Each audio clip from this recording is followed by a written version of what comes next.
ಎಲ್ಲರಿಗೂ ನಮಸ್ಕಾರ. Equity guys stock market academy pre market video ನಮ್ಮ ಕನ್ನಡದಲ್ಲಿ.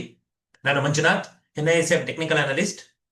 ಬನ್ನಿ, ನಿನ್ನೆ ಮಾರ್ಕೆಟ್ ಅಲ್ಲಿ ಏನೇನಾಗಿದೆ ನೋಡಿ. ನಿಫ್ಟಿ 50 ನಿನ್ನೆ 44 ಪಾಯಿಂಟ್ಸ್ ನೆಗೆಟಿವ್ ಅಲ್ಲಿ ಕ್ಲೋಸ್ ಆಗಿದೆ. ಬ್ಯಾಂಕ್ ನಿಫ್ಟಿ 78 ಪಾಯಿಂಟ್ಸ್ ಪಾಸಿಟಿವ್ ಅಲ್ಲಿ ಕ್ಲೋಸ್ ಆಗಿದೆ. ನಂತರದಲ್ಲಿ ಸೆನ್ಸೆಕ್ಸ್ 118 ಪಾಯಿಂಟ್ಸ್ ನೆಗೆಟಿವ್ ಅಲ್ಲಿ ಕ್ಲೋಸ್ ಆಗಿರೋದನ್ನ ನೀವು ಅಬ್ಸರ್ವ್ ಮಾಡಬಹುದು. ಸೊ ನಿಫ್ಟಿ 50 ಮತ್ತು ಸೆನ್ಸೆಕ್ಸ್ ನೆಗೆಟಿವ್ ಆಗಿದೆ, ಬ್ಯಾಂಕ್ ನಿಫ್ಟಿ ಪಾಸಿಟಿವ್ ಆಗಿರೋದು ನಮಗೆ data neutral to bearish data ಅಂತ ಹೇಳ್ಬೋದು. ನಂತರದಲ್ಲಿ ಇಂಡಿಯಾ ವೆಲಟಾಲಿಟಿ ಇಂಡೆಕ್ಸ್, ನಾನು ಪ್ರತಿ ಸಲ ಹೇಳುತ್ತರ India volatility index fear index ನ ಇಂಡಿಕೇಟ್ ಮಾಡುತ್ತೆ.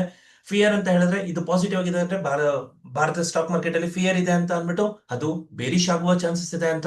ಅದೇ ಪಾಸಿಟಿವ್ ನೆಗೆಟಿವ್ ಇದ್ರೆ ಅದು ಫಿಯರ್ ಕಮ್ಮಿ ಆಗಿದೆ, ಬುಲ್ಲಿಶ್ ಆಗುವ ಚಾನ್ಸಸ್ ಇದೆ ಅಂತ. ಸೊ ಇವಾಗ ನೋಡೋಣ, ಇವತ್ತು ನಿನ್ನೆ ನೋಡಿ ಚೇಂಜಸ್ ಅಂತ ಹೇಳಿದ್ರೆ +2.72% ಚೇಂಜ್ ಆಗಿದೆ. ಸೊ ಫಿಯರ್ ಜಾಸ್ತಿ ಆಗ್ತಾ ಇದೆ ಅಥವಾ ನೀವು ವೆಲಟಾಲಿಟಿ ಜಾಸ್ತಿ ಆಗ್ತಾ ಇದೆ ಅಂತ ಹೇಳ್ಬೋದು. ಸೊ ಡೇಟಾ ಬೇರಿಶ್ ಆಗಿದೆ. ನಂತರದಲ್ಲಿ ಕ್ರೂಡ್ ಆಯಿಲ್ ಸೆಪ್ಟೆಂಬರ್ ಫ್ಯೂಚರ್ ನ ಅಬ್ಸರ್ವ್ ಮಾಡಿ. ನಾವು pre Covid level 6500 price level ನ ಒಂದು ಸ್ಟ್ಯಾಂಡರ್ಡ್ ಅಂತ ಫಿಕ್ಸ್ ಮಾಡ್ಕೊಂಡಿದೀವಿ. ಆ ಪ್ರೈಸ್ ಗಿಂತ ಕೆಳಗಡೆ ಕ್ರೂಡ್ ಆಯಿಲ್ ರನ್ ಆಗ್ತಾ ಇದ್ರೆ ಡೇಟಾ ಬುಲ್ಲಿಶ್, ಅದ್ರ ಮೇಲ್ಗಡೆ ಪ್ರೈಸ್ ರನ್ ಆಗ್ತಾ ಇದೆ ಅಂತ ಹೇಳಿದ್ರೆ ಅದು ಬೇರಿಶ್ ಅಂತ ಅನ್ಬಿಟ್ಟು. ಸೊ ಇವಾಗ ನಮಗೆ ಡೇಟಾ ಬುಲ್ಲಿಶ್ ಆಗಿದೆ ಅಂತ ಹೇಳ್ಬೋದು. ನಂತರದಲ್ಲಿ ನೋಡಿ, ನಿಫ್ಟಿ 50 ನ ಸ್ಪೆಸಿಫಿಕ್ ಆಗಿ ಅಬ್ಸರ್ವ್ ಮಾಡಿ. ನಿನ್ನೆ ನಿಫ್ಟಿ 50 ಏನಾಯ್ತು ನಾನು ಹೇಳಿದೆ, ನಿನ್ನೆ ಪ್ರೀ ಮಾರ್ಕೆಟ್ ವಿಡಿಯೋದಲ್ಲಿ ಹೇಳಿದ್ದೆ. ನಿನ್ನೆ ಫಸ್ಟ್ 15 ಮಿನಿಟ್ಸ್ ಏನಾದರೂ ಲೋ ಬ್ರೇಕ್ ಆದರೆ ನಮಗೆ ಡೇಟಾ ಬೇರಿಶ್ ಆಗುತ್ತೆ ಅಂತ ಅಂದ್ಬಿಟ್ಟು. ನೋಡಿ ಫಸ್ಟ್ 15 ಮಿನಿಟ್ಸ್ ನೋಡಿ, first second third candle low break ಆಗಿದೆ. ನಿಮಗೆ ಬೇಕಂದ್ರೆ ಇಲ್ಲಿ ನೋಡಿ, ಫಸ್ಟ್ 15 ಮಿನಿಟ್ಸ್ ಲೋ ಬ್ರೇಕ್ ಆಗಿದೆ. ಸೊ ಅವಾಗ್ಲಿಂದ ನಮಗೆ ಡೇಟಾ ಬೇರಿಶ್ ಆಗಿರೋದನ್ನ ನೀವು ಅಬ್ಸರ್ವ್ ಮಾಡಬಹುದು. ಓಕೆನಾ. ಇನ್ನು ಡೇ ಟೈಮ್ ಫ್ರೇಮ್ ಬರೋದಾದ್ರೆ ನಿಫ್ಟಿ 50 ನೋಡಿ, ನಿಫ್ಟಿ 50 ಒಂದು ಪ್ಯಾರಲಲ್ ಚಾನಲ್ ಅಲ್ಲಿ ಕ್ಯಾಂಡಲ್ಸ್ ಮೂವ್ ಆಗ್ತಾ ಇರೋದನ್ನ ನೀವು ಅಬ್ಸರ್ವ್ ಮಾಡಬಹುದು. ಸಿ ಈ ಪ್ಯಾರಲಲ್ ಚಾನಲ್ ಹೈಯು ಬ್ರೇಕ್ ಆಗಿಲ್ಲ ನಮಗೆ. ಸೊ ಹಾಗಾಗಿ ಈ ಪ್ಯಾರಲಲ್ ಚಾನಲ್ ಅಲ್ಲಿ ಬುಲಿಶ್ ರ್ಯಾಲಿನ ಮಾಡ್ತಾ ಇದೆ, ಆದರೆ ಡೇಟಾ ಇವತ್ತು ಬೇರಿಶ್ ಆಗಿರೋದನ್ನ ನೀವು ಅಬ್ಸರ್ವ್ ಮಾಡಬಹುದು. ಇನ್ನು ನಿಫ್ಟಿ ಬ್ಯಾಂಕ್ ಅಲ್ಲೂ ಕೂಡ ಒಂದು ದೋಜಿ ಕೈಂಡ್ ಆಫ್ ಕ್ಯಾಂಡಲ್ ನ ಫಾರ್ಮ್ ಮಾಡಿದೆ. ದೋಜಿ ಕೈಂಡ್ ಆಫ್ ಪಾಸಿಟಿವ್ ಅಲ್ಲಿ ಕ್ಲೋಸ್ ಆಗಿದೆ ಬ್ಯಾಂಕ್ ನಿಫ್ಟಿ 78 ಪಾಯಿಂಟ್ಸ್, ಆದ್ರೂ ಕೂಡ ಒಂದು ದೋಜಿ ಕ್ಯಾಂಡಲ್ ನ ಫಾಲೋ ಮಾಡಿದೆ ಅಂತ ನಾವು ಹೇಳ್ಬೋದು. ಇನ್ನು ಸೆಕ್ಟರಲ್ ವೈಸ್ ನೋಡೋದಾದ್ರೆ ನೋಡಿ, ನಿಫ್ಟಿ IT ನೆಗೆಟಿವ್ ಆಗಿದೆ, ನಿಫ್ಟಿ ಬ್ಯಾಂಕ್ ಪಾಸಿಟಿವ್ ಆಗಿದೆ, ನಿಫ್ಟಿ ಇನ್ಫ್ರಾಸ್ಟ್ರಕ್ಚರ್ ಪಾಸಿಟಿವ್ ಆಗಿದೆ, ನಿಫ್ಟಿ ಆಟೋ ಸೆಕ್ಟರ್ ನೆಗೆಟಿವ್ ಆಗಿದೆ ಮತ್ತು ಮೆಟಲ್ ಸೆಕ್ಟರ್ ಪಾಸಿಟಿವ್ ಆಗಿದೆ. ಸೊ ಡೇಟಾ ಎಲ್ಲ ಮಿಕ್ಸ್ ಆಗಿದೆ ಅಂತ ಹೇಳ್ಬೋದು, ನ್ಯೂಟ್ರಲ್ ಡೇಟಾ ಅಂತ ಕನ್ಸಿಡರ್ ಮಾಡ್ಕೊಳ್ಳೋಣ. ಅಡ್ವಾನ್ಸ್ ಡಿಕ್ಲೈನ್ ರೇಷಿಯೋ ಬರ್ತಾರೆ 1711 ಕಂಪನಿಗಳು ಪಾಸಿಟಿವ್ ಆಗಿದೆ, 1356 ಕಂಪನಿಗಳು ನೆಗೆಟಿವ್. ಡೇಟಾ ಬಂದ್ಬಿಟ್ಟು ಸೆಂಟಿಮೆಂಟ್ ಬುಲ್ಲಿಶ್ ಸೈಡ್ ಇದೆ. Advance decline ratio Nifty 50 specific ಆಗಿ ನೋಡೋದಾದ್ರೆ 15 ಕಂಪನಿಗಳು ಮಾತ್ರ ಪಾಸಿಟಿವ್ ಆಗಿದೆ, 35 ಕಂಪನಿಗಳು ನೆಗೆಟಿವ್ ಆಗಿದೆ. ಡೇಟಾ ಬೇರಿಶ್ ಆಗಿದೆ. ನಿಫ್ಟಿ ಬ್ಯಾಂಕ್ ಅಲ್ಲಿ 7 ಕಂಪನಿಗಳು ಪಾಸಿಟಿವ್, 5 ಕಂಪನಿಗಳು ನೆಗೆಟಿವ್. ಡೇಟಾ ಅಂದ್ಬಿಟ್ಟು ನ್ಯೂಟ್ರಲ್. ನಂತರದಲ್ಲಿ ಆಪ್ಷನ್ ಚೈನ್ ನೋಡಿ. ಸೊ ಇವತ್ತು ನಿಫ್ಟಿ ವೀಕ್ಲಿ ಎಕ್ಸ್ಪೈರಿ ಇರುತ್ತೆ 16 ಸೆಪ್ಟೆಂಬರ್. ಈ 16 ಸೆಪ್ಟೆಂಬರ್ ವೀಕ್ಲಿ ಎಕ್ಸ್ಪೈರಿನ ನೀವು ಅಬ್ಸರ್ವ್ ಮಾಡೋದಾದ್ರೆ ನೋಡಿ, in the money call option sell ಆಗಿದೆ, out of the money call option sell ಆಗಿದೆ. In the money put option buy ಆಗಿದೆ ಮತ್ತು out of the money put option sell ಆಗಿರೋದನ್ನ ನೀವು ಅಬ್ಸರ್ವ್ ಮಾಡಬಹುದು. ಸೊ ಡೇಟಾ ಬಂದ್ಬಿಟ್ಟು ನಾವು ನ್ಯೂಟ್ರಲ್ ಡೇಟಾ ಅಂತ ಕನ್ಸಿಡರ್ ಮಾಡ್ಕೋಬಹುದು ಅಥವಾ ಬೇರಿಶ್ ನ್ಯೂಟ್ರಲ್ ಅಂತ ಕನ್ಸಿಡರ್ ಮಾಡ್ಕೋಬಹುದು. ನೋಡಿ ಬೇರಿಶ್ ಕನ್ಸಾಲಿಡೇಷನ್ ಅಂತಾನು ಕೂಡ ನೀವು ಕನ್ಸಿಡರ್ ಮಾಡ್ಕೊಳ್ಳಿ. ನಂತರದಲ್ಲಿ PCR ರೇಷಿಯೋ ನಾವು ನಿನ್ನೆ ಹೇಳ್ತಾ ಇದ್ವಿ, PCR ರೇಷಿಯೋ ನಿನ್ನೆ 1.33 ಇತ್ತು. ಎ ಶೇಪ್ ಮಾರ್ಕೆಟ್ ರಿಕವರಿ ಬರುತ್ತೆ ಅಥವಾ ಒಂದು ಸೆಲ್ ಆನ್ ರ್ಯಾಲೀಸ್ ಬರುತ್ತೆ ಅಂತ ಅಂದ್ಬಿಟ್ಟು. ಸೊ ಇವತ್ತು ಡೇಟಾ ಏನಾಗಿದೆ ನೋಡಿ, ಡೇಟಾ ಬಂದ್ಬಿಟ್ಟು ಇವತ್ತು PCR ರೇಷಿಯೋ ಕರೆಕ್ಟ್ ಆಗಿ 1.5 ಇದೆ, 1.05 ಇದೆ. ಸೊ ಡೇಟಾ ಬಂದ್ಬಿಟ್ಟು ನ್ಯೂಟ್ರಲ್ ಅಂತ ಕನ್ಸಿಡರ್ ಮಾಡ್ಕೊಳ್ಳೋಣ. ಮತ್ತು ಹೆಚ್ಚು ಬದಲಾವಣೆ ಆಗಿರೋ ಸ್ಟ್ರೈಕ್ ಪ್ರೈಸ್ ನೋಡಿ 25,100. 25,100 ನಿಮಗೆ ಸ್ಟ್ರಾಂಗ್ ರೆಸಿಸ್ಟೆನ್ಸ್ ಝೋನ್ ಆಗಿ ಕೆಲಸ ಮಾಡುತ್ತೆ. ಅದೇ ರೀತಿಯಲ್ಲಿ 25,000 ನಿಮಗೆ ಸ್ಟ್ರಾಂಗ್ ಸಪೋರ್ಟ್ ಝೋನ್ ಆಗಿ ಕೆಲಸ ಮಾಡುತ್ತೆ. ಸೊ ಈ ಡೇಟಾನ ನೀವು ಅಬ್ಸರ್ವ್ ಮಾಡ್ಕೊಳ್ಳಿ. ಸೊ ಇವತ್ತು ಮಾರ್ಕೆಟ್ ಅಲ್ಲಿ ಏನಾಗಬಹುದು, 25,000 ಮತ್ತು 25,100 ಇವೆರಡರಲ್ಲೂ ಕೂಡ ಒಂದು ಪೊಸಿಷನ್ಸ್ ನ ಹೋಲ್ಡ್ ಮಾಡಿರೋದನ್ನ ನೀವು ಅಬ್ಸರ್ವ್ ಮಾಡಬಹುದು. ನೋಡಿ ಇಲ್ಲಿ ಪುಟ್ ಸೆಲ್ಲರ್ಸ್ ಇದ್ದಾರೆ, ಇಲ್ಲಿ ಕಾಲ್ ಸೆಲ್ಲರ್ಸ್ ಇದ್ದಾರೆ. ಅಂದ್ರೆ ಮಾರ್ಕೆಟ್ ಇದೊಂದು ರೇಂಜ್ ಬೌಂಡ್ ಆಗುವ ಚಾನ್ಸಸ್ ಇದೆ ಅಂತ ಆಪ್ಷನ್ ಚೈನ್ ನಮಗೆ ಸಜೆಸ್ಟ್ ಮಾಡ್ತಾ ಇದೆ. ನಂತರದಲ್ಲಿ FIDI ಆಕ್ಟಿವಿಟಿ ನೋಡಿ, ಕ್ಯಾಶ್ ಮಾರ್ಕೆಟ್ ಅಲ್ಲಿ ನೋಡಿ 1268 ಕೋಟಿಯಷ್ಟು ಸೆಲ್ ಮಾಡಿದ್ದಾರೆ FIS. DIS 1933 ಕೋಟಿಯಷ್ಟು ಬೈ ಮಾಡಿದ್ದಾರೆ. ನಾವು ನೆಟ್ ಅಂತ ನೋಡೋದಾದರೆ ಹತ್ತಿರ 600 ಕೋಟಿಯಷ್ಟು ಬೈ ಆಗಿದೆ, 650 ಕೋಟಿಯಷ್ಟು.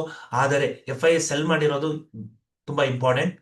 ನಂತರದಲ್ಲಿ F&O ಸೆಗ್ಮೆಂಟ್ ಬರೋದಾದ್ರೆ FIS ಮತ್ತೊಂದು ಬಾರಿ ಇಂಡೆಕ್ಸ್ ಫ್ಯೂಚರ್ಸ್ ಅಲ್ಲಿ ಬೈ ಮಾಡಿದ್ದಾರೆ, ಆದ್ರೆ ಸ್ಟಾಕ್ ಫ್ಯೂಚರ್ಸ್ ಅಲ್ಲಿ ಸೆಲ್ ಮಾಡಿದ್ದಾರೆ.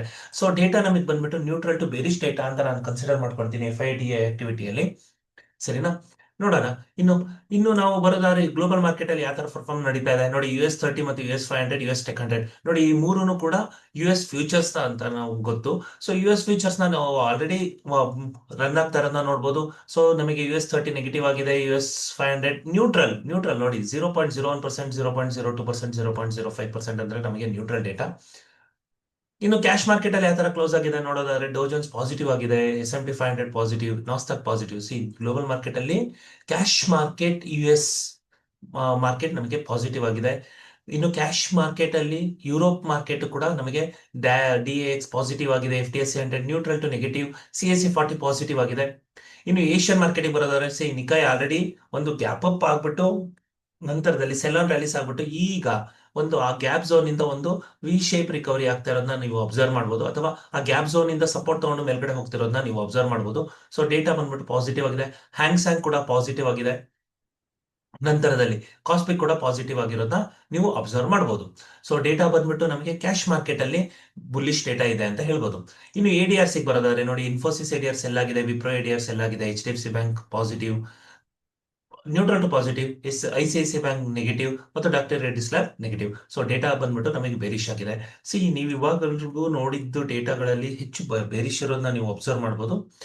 ನೋಡೋಣ, ಇವಾಗ ನಿಫ್ಟಿ ಸೆಪ್ಟೆಂಬರ್ ಫ್ಯೂಚರ್ ನ ಅಬ್ಸರ್ವ್ ಮಾಡಿ. ನಿಫ್ಟಿ ಸೆಪ್ಟೆಂಬರ್ ಫ್ಯೂಚರ್ ನಿಫ್ಟಿ 50 ನೀವು ಅಬ್ಸರ್ವ್ ಮಾಡೋದಾದ್ರೆ ಒಂದು 95 ಪಾಯಿಂಟ್ಸ್ ಪಾಸಿಟಿವ್ ಆಗಿದೆಯಾ, ಬುಲ್ಲಿಶ್ ಡೇಟಾ. ಬ್ಯಾಂಕ್ ನಿಫ್ಟಿ ನೋಡಿ, ಅಂದ್ರೆ C F&O segment, derivative segment ಅಲ್ಲಿ ಬೈಯಿಂಗ್ ನಡೀತಾ ಇದೆ ಅಥವಾ ಡಿಮ್ಯಾಂಡ್ ಇದೆ ಅಂತ ಹೇಳಿದ್ರೆ, ಆಗ ನಾವು ಡೇಟಾ ಸ್ವಲ್ಪ ಬುಲ್ಲಿಶ್ ಅಂತ ಅಥವಾ ಡಿಮ್ಯಾಂಡ್ ಇದೆ ಅಂತ ಅಂದ್ಬಿಟ್ಟು, ಫ್ಯೂಚರ್ ಡಿಮ್ಯಾಂಡ್ ಇದೆ ಅಂತ ಅಂದ್ಬಿಟ್ಟು, ಸೊ ಡೇಟಾ ನಾವು ಬುಲ್ಲಿಶ್ ಅಂತ ಕನ್ಸಿಡರ್ ಮಾಡ್ಕೊಳ್ಳೋಣ. ಬ್ಯಾಂಕ್ ನಿಫ್ಟಿ ಸೆಪ್ಟೆಂಬರ್ ಫ್ಯೂಚರ್ ಕೂಡ ಬುಲ್ಲಿಶ್ ಆಗಿದೆ, ಕರೆಕ್ಟಾ. ಗಿಫ್ಟ್ ನಿಫ್ಟಿನ ಅಬ್ಸರ್ವ್ ಮಾಡಿ. ಇವಾಗ ಗಿಫ್ಟ್ ನಿಫ್ಟಿ ಮತ್ತು ನಿಫ್ಟಿ ಸೆಪ್ಟೆಂಬರ್ ಫ್ಯೂಚರ್ ನ ಅಬ್ಸರ್ವ್ ಮಾಡಿದ್ರೆ ಕೇವಲ 10 ಪಾಯಿಂಟ್ಸ್ ಮಾತ್ರ ಡಿಫ್ರೆನ್ಸ್ ಕಾಣಿಸ್ತಾ ಇರೋದು. ಸೊ ಈ ಡೇಟಾ ನಮಗೆ ಏನ್ ಅನ್ಸುತ್ತೆ ಅಂತ ಹೇಳಿದ್ರೆ, ಫ್ಲಾಟ್ ಓಪನ್ ಆಗುವ ಚಾನ್ಸಸ್ ಇದೆ ಇವತ್ತು ಮಾರ್ಕೆಟ್ ಅಂತ ಹೇಳ್ತಾ ಇದೆ. ನೋಡೋಣ. ಸೊ ಇವತ್ತಿನ ಸಪೋರ್ಟ್ ಅಂಡ್ ರೆಸಿಸ್ಟೆನ್ಸ್ ಮಾರ್ಕ್ ಮಾಡ್ಕೊಳ್ಳೋದ್ರೆ, ನಿನ್ನೆ ಹೈನ ನಾವು ಮೊದಲನೇ ರೆಸಿಸ್ಟೆನ್ಸ್ ಅಂತ ಮಾರ್ಕ್ ಮಾಡ್ಕೊಳ್ಳೋಣ 25,138, 25,153 ಎರಡನೇ ರೆಸಿಸ್ಟೆನ್ಸ್ ಆಗುತ್ತೆ. ನಂತರದಲ್ಲಿ 25,246 ಮೂರನೇ ರೆಸಿಸ್ಟೆನ್ಸ್ ಆಗುತ್ತೆ. ರೆಸಿಸ್ಟೆನ್ಸ್ ಗಿಂತ ಇವತ್ತು ಹೆಚ್ಚು ಗಮನ ಇರಬೇಕಾಗಿರೋದು ಸಪೋರ್ಟ್ ಸೈಡ್.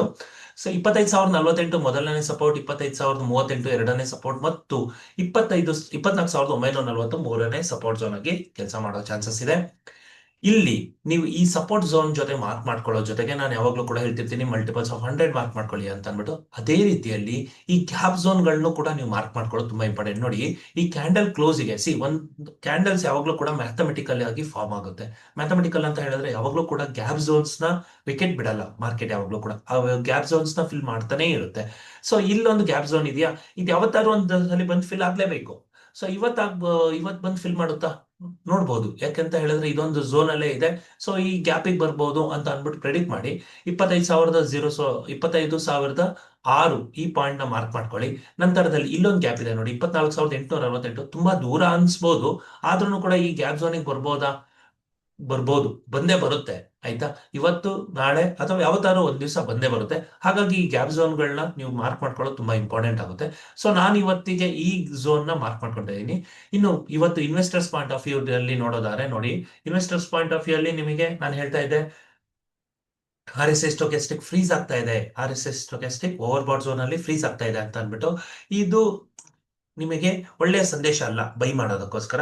ಸೊ ಹಾಗಾಗಿ ವೇಟ್ ಮಾಡಿ, ಒಳ್ಳೆ ಆಪರ್ಚುನಿಟಿ ಸಿಗೋವರೆಗೂ ವೇಟ್ ಮಾಡಿ. ಇನ್ನು ಮಾರ್ಕೆಟ್ ಇಲ್ಲಿವರೆಗೂ ಬರಬೇಕು, 24,868ವರೆಗೂ ಬರಬೇಕು. ಈ ಗ್ಯಾಪ್ಗಳಿದೆ, ಇಲ್ಲಿ ನೋಡಿ, ಇಲ್ಲೊಂದು ಗ್ಯಾಪ್ ಇದೆ, ಇವೆಲ್ಲ ಗ್ಯಾಪ್ಗಳನ್ನ ಫಿಲ್ ಮಾಡಬೇಕು ಮಾರ್ಕೆಟ್. ಅವಾಗ ನೀವು ಇಲ್ಲಿ ಮಾರ್ಕೆಟ್ ಬಂದಾಗ ಬೈ ಮಾಡಿ, ಅವಾಗ ನಿಮಗೆ ಒಳ್ಳೆ ಆಪರ್ಚುನಿಟಿಗಳು ಸಿಗುತ್ತೆ ಅಂತ ನಾನು ಹೇಳ್ತೀನಿ ನಿಮಗೆ. ಆಯ್ತಾ, ಇನ್ನು ಸೆಲ್ ಮಾಡೋದಾದ್ರೆ, ಇನ್ನು ಇಂಟ್ರಾಡೇ ಪಾಯಿಂಟ್ ಆಫ್ ವ್ಯೂ ಬರೋದಾದ್ರೆ ನೋಡಿ, ಡೇಟಾ ಬೇರಿಶ್ ಇದೆ, ಕರೆಕ್ಟಾ.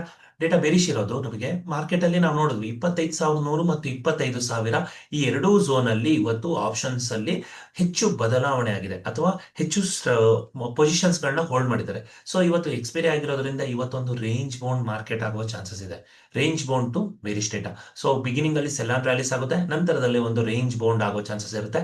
ನೋಡಿ, ಗಡಿ ಅಂತ ಏನಾದ್ರೂ ಇದ್ರೆ, ಇವತ್ತು ಸ್ಟ್ರಾಂಗ್ ಝೋನ್ ಅಂತ ಏನಾದ್ರೂ 25,000, ಆಯ್ತಾ. ಇದನ್ನೇನಾದ್ರೂ ಬ್ರೇಕ್ ಮಾಡಿದ್ರೆ ಖಂಡಿತ ಮಾರ್ಕೆಟ್ ಟಕ್ ಅಂತ ಅಂದ್ಬಿಟ್ಟು 24,940 ಬರೋ ಚಾನ್ಸಸ್ ಇರುತ್ತೆ. 24,900 ಕೂಡ ಬರೋ ಚಾನ್ಸಸ್ ಇದೆ. ಹೇಗೆ ಅಂತ ಹೇಳಿದ್ರೆ, ಇಲ್ಲಿ 25,000 ಪೊಸಿಷನ್ಸ್ ತಗೊಂಡಿರ್ತಾರೆ ಕಾಲ್ ಸೆಲ್ಲರ್ಸ್.